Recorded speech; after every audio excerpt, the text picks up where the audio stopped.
Let's go.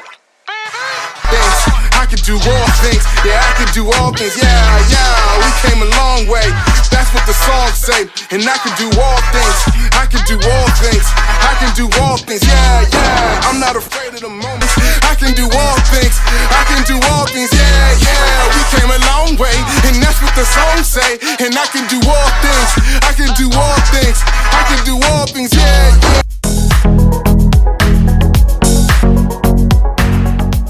Fakultas Seni Rupa merupakan fakultas tertua di Institut Seni Indonesia Yogyakarta. Bahkan lebih tua dibanding ISI sendiri. Berawal dari Akademik Seni Rupa Indonesia ASRI Yogyakarta pada tahun 1950 hingga 1968. Kemudian menjadi Sekolah Tinggi Seni Rupa Indonesia STSRI ASRI Yogyakarta pada tahun 1968 hingga 1984 dan menjadi Institut Seni Indonesia Yogyakarta pada tahun 1984 hingga saat ini. Fakultas Seni Rupa terdiri dari 4 jurusan, yaitu Seni Murni, Tata Kelola Seni, Desain, dan Kriya Seni. Dari 4 jurusan tersebut terbagi menjadi 7 program studi, yaitu Seni Murni, Tata Kelola Seni, Desain Komunikasi Visual, Desain Produk, Desain Interior, Kriya, dan D3 Batik Fashion. Dengan Ibu Dr. Afi Lufiani, Magister of Fine Art. Selamat siang Ibu, apa kabar? Selamat siang, jadi saya boleh buka masker ya? Oh ya, silahkan Ibu maskernya. Saya buka. Oke, ya. Selamat siang Kyotit, apa kabar? Baik Bu, puji Tuhan sama PPKM dalam keadaan sehat. Oke, jadi untuk kesempatan kali ini kita akan melakukan wawancara seputar perkuliahan di Kriya.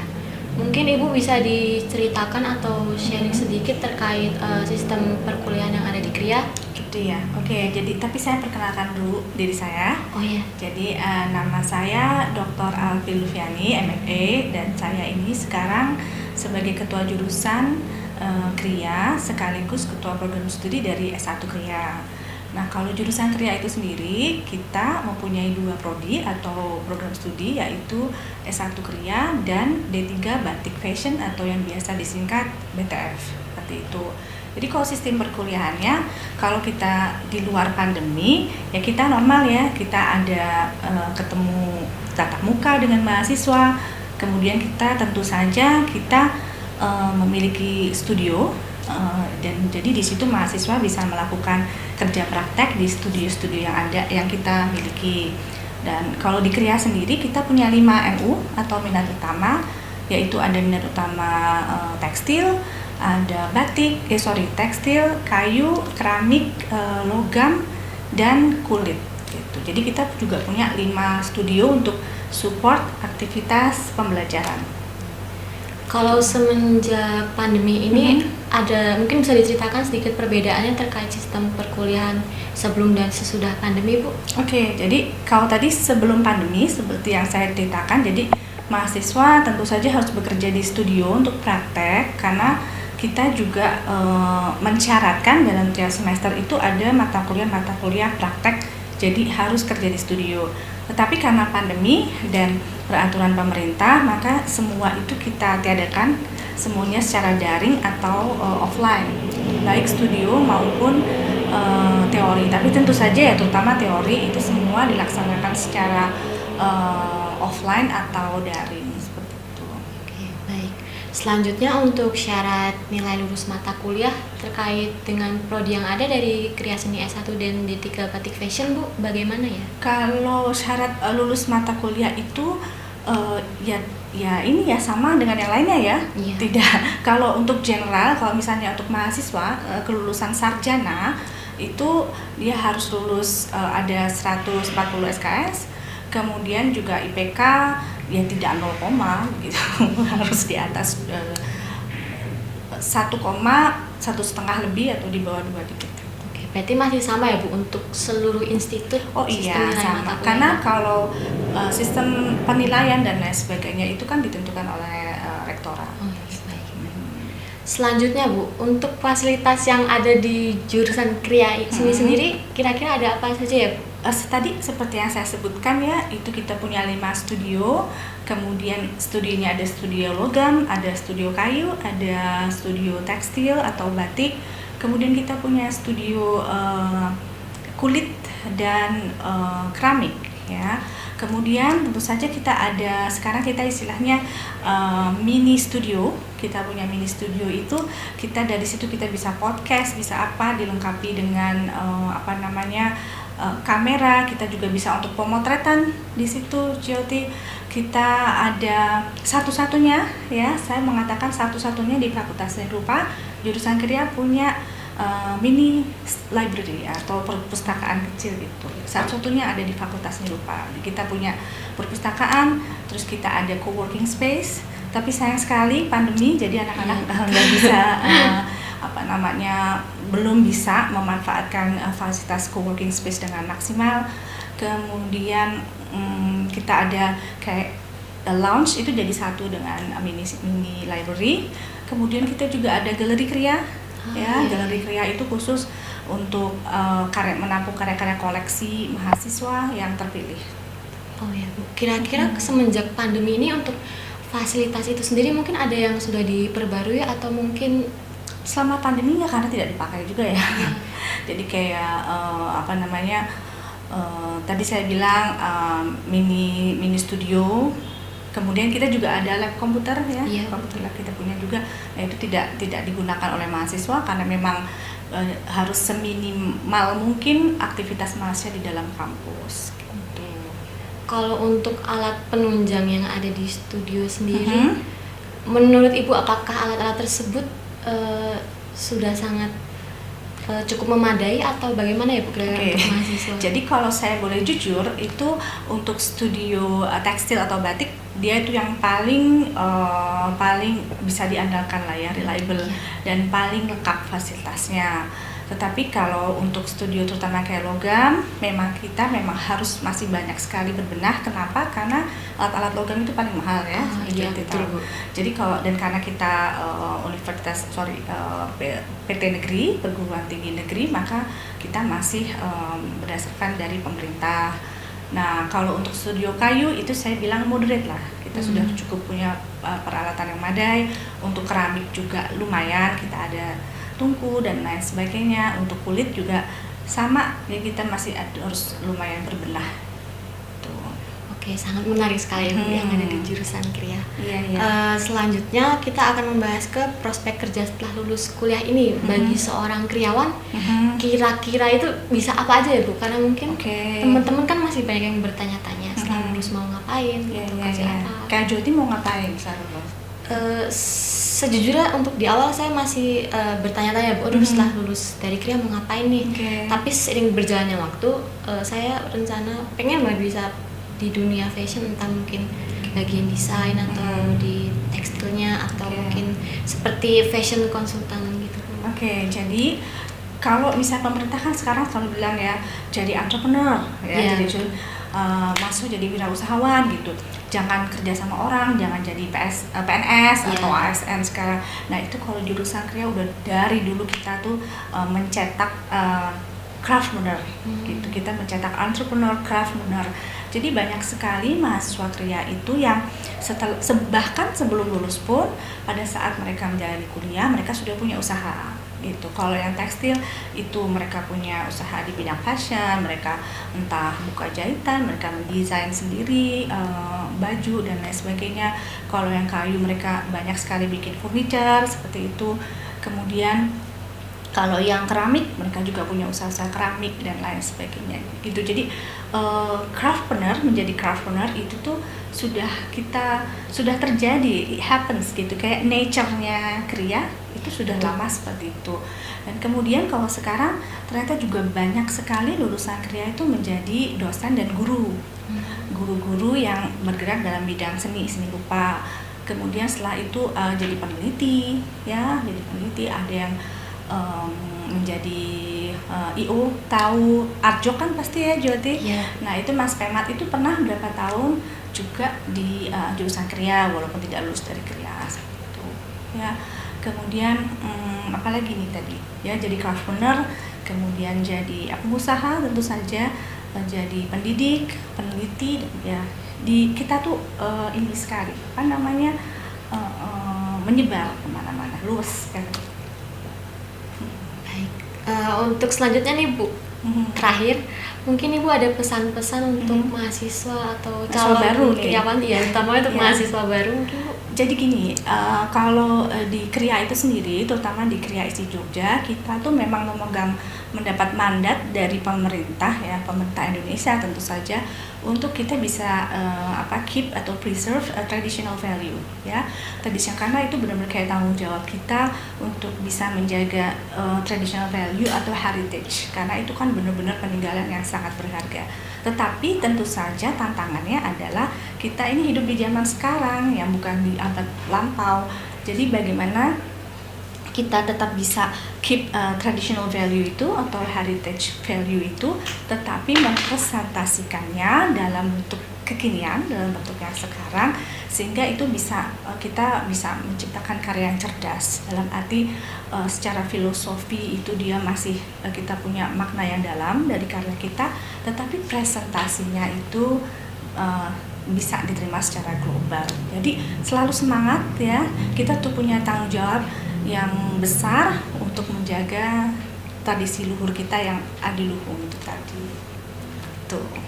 Sangat bermanfaat sekali Oke. pesan-pesannya. Terima kasih. Oke Bu, terima kasih untuk waktunya karena sudah mau diwawancarai terkait perkuliahan yang ada di KRIA. Oke. Nah, setelah wawancara tadi, sekarang saatnya kita berkeliling gedung KRIA. Kira-kira ada apa aja sih di gedung KRIA?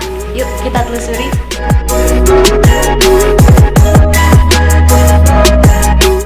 Saat masuk di gedung jurusan KRIA, kita akan menemui sebuah tempat yang terdapat kursi dan meja yang sering digunakan mahasiswa untuk berbincang santai, yaitu coworking space KRIA. Di sebelah timur coworking space KRIA akan kita temui perpustakaan KRIA.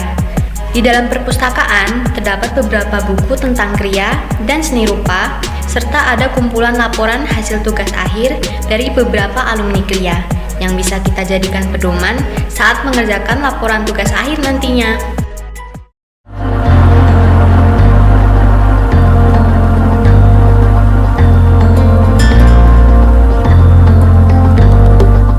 Setelah melewati coworking space, ada lorong yang terdapat ruang dosen di sebelah barat yang terdiri dari 2 ruangan. Dalam ruangan inilah para dosen kita mempersiapkan materi perkuliahan dan membuat nilai mahasiswa. Kalau mau mengurus izin penggunaan ruangan, konsultasi dengan dosen, atau mengurus tugas akhir, teman-teman bisa langsung datang ke ruangan ini dan bertemu dosen yang bersangkutan.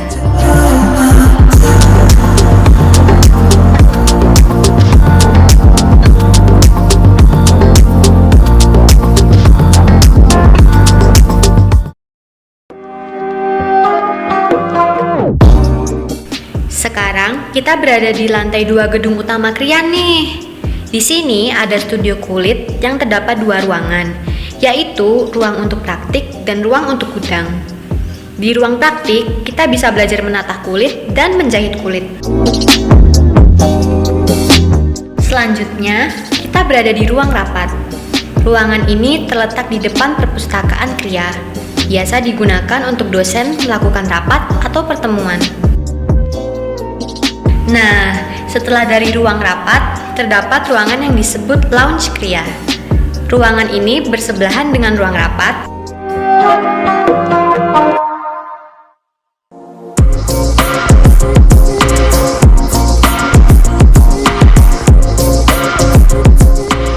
Ruang jahit terletak di lantai 2 gedung tekstil.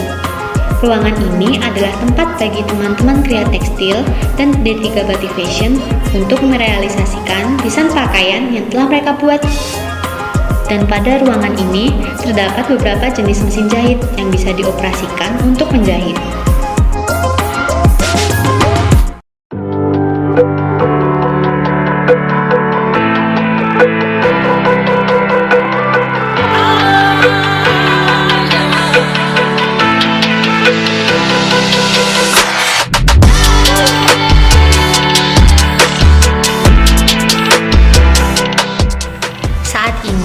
Kita pindah ke gedung tekstil yang berada di sebelah gedung utama KRIA.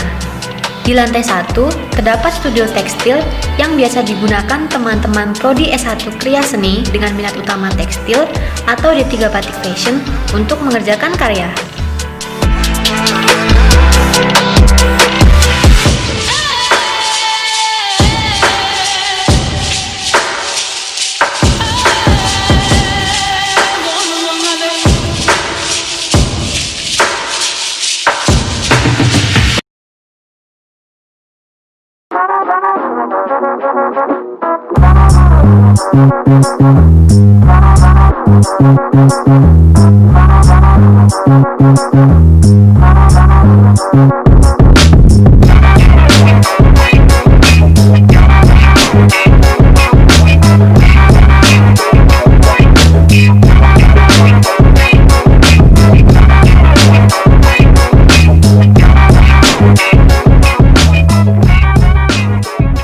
Studio logam terletak terpisah dari gedung utama Kriya, tepatnya di sebelah timur gedung utama Kriya.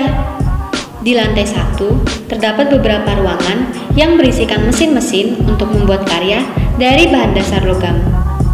Mesin-mesin di sini cukup berbahaya, jadi hati-hati ya kalau sedang mengerjakan karya di sini.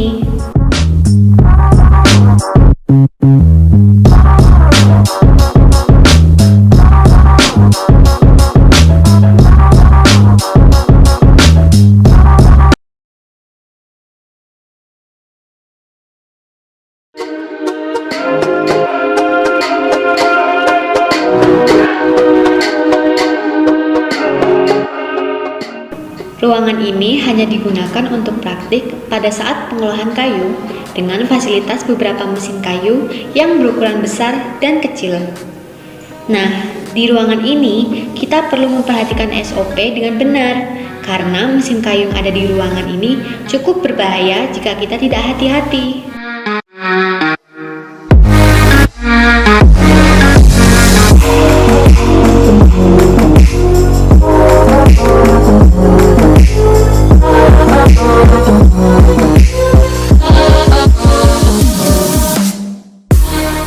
Ruangan ini berdekatan dengan ruang mesin kayu yang biasa digunakan untuk menatah kayu.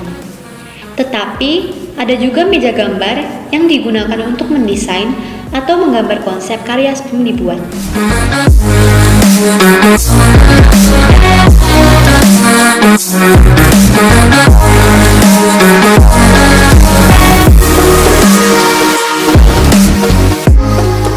Studio kayu terletak di bagian paling belakang Kriya. Studio ini merupakan studio yang penuh dengan mesin kayu yang berukuran besar maupun kecil. Di sini, teman-teman Kriya dengan minat utama kayu dapat membuat rancangan karya dan merealisasikannya secara langsung dengan alat-alat yang disediakan.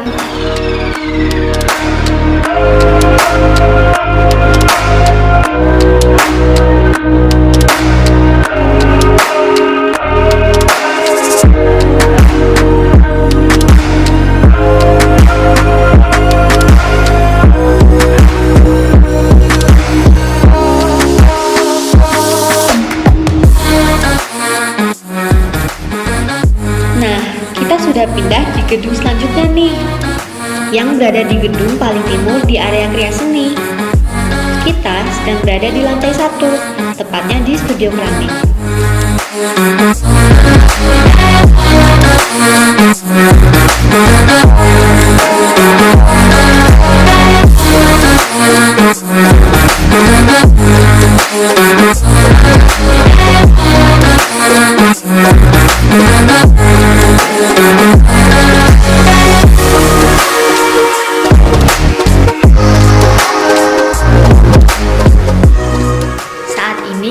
Berada di ruangan paling belakang nih, yaitu ruang tungku bakar. Ruang tungku bakar ini berada di belakang studio keramik yang berupa bangunan kotak yang berisi tungku berukuran besar dan kecil. Untuk menggunakan ruangan ini harus mendapatkan izin dahulu dari dosen dan penjaga gedung.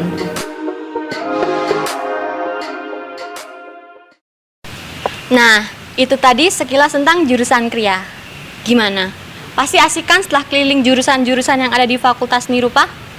Eits, jangan kemana-mana dulu. Sekarang kita akan lanjut ke acara berikutnya.